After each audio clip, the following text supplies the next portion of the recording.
We humans are all descended from ancestors that lived by hunting and gathering. In this respect, we were just like any other animals on the planet Earth. We depended on nature's bounty and our skill and wit to survive. Then, about 10,000 years ago, as the last ice age retreated, some people somewhere in the Middle East and China and India thought, why don't I keep some of the seeds of grass I have collected for food and plant them in this nearby fertile ground, and they will grow. This will save me much effort in next year's gathering. And thus agriculture was born. Agriculture was a pretty neat idea, and so it caught on. Soon the settled agricultural lifestyle became the norm wherever the land was sufficiently fertile. People living this lifestyle, farmers, soon realised that the whole environment around them was being changed by their agriculture. Sometimes things went crazy and pests ate all the crop. Sometimes fertility disappeared. Some farmers blamed the gods, but the smarter ones realised that they needed to manage not just the food crop, but the soil and the field margins and the water. In short, the successful farmers began managing their local ecosystems.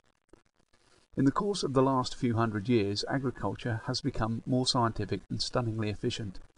This scientific and technical knowledge was also a pretty neat idea, and it also caught on. Soon large parts of the world became industrial societies, fed by super-efficient scientific agriculture. People soon realised that the whole Earth environment was being changed by this industrial lifestyle. Even the climate seemed to be changing. Some people blamed the gods, some denied there was any change, but the smarter ones realised that they needed to manage the whole Earth's ecosystems. They understood that once the genie is out of the bottle, there is no putting it back. We just have to get on and manage it.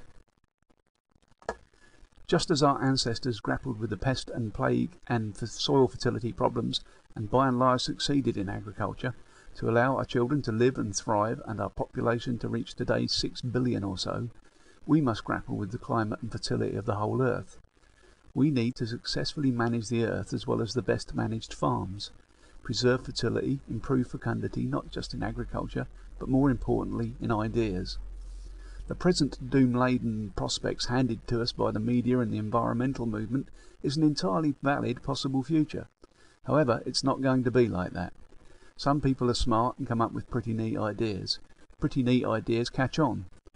The climate of the whole planet Earth is now being altered by human activities. There is no going back, no way to reset the clock to some imagined pre-industrial state. Don't get me wrong, I think human-induced climate change is the most serious problem facing us all. We need to act now and act decisively to reduce the amount of human-induced climate change. What we are embarking on is a project where we, that's all of us, are learning to shape and manage the future climate of planet Earth. We are learning terraforming. Terraforming is a concept from science fiction where we look at a planet like Mars and see that it's cold, dead and entirely unsuitable for humans. But through technological, biological and geological means, we alter the atmosphere, warm the planet and release the water locked up in the surface ice until eventually we have a planet capable of sustaining life. We don't quite yet have the skills to go to Mars, and going there and terraforming is firmly in the realms of science fiction. Here on Earth we are already terraforming the planet. We just need to start doing it in a more coordinated and planned way. Reducing CO2 and other noxious gases is just the start. My vision of the future is one where we will learn the skills not only to manage our Earth, but maybe take these skills to new planets.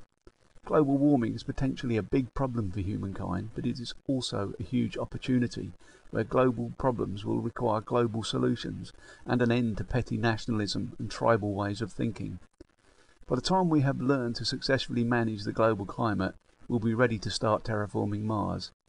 Can we stop telling kids that the world is going down the pan and it's all our fault and allow some positive vision of their future?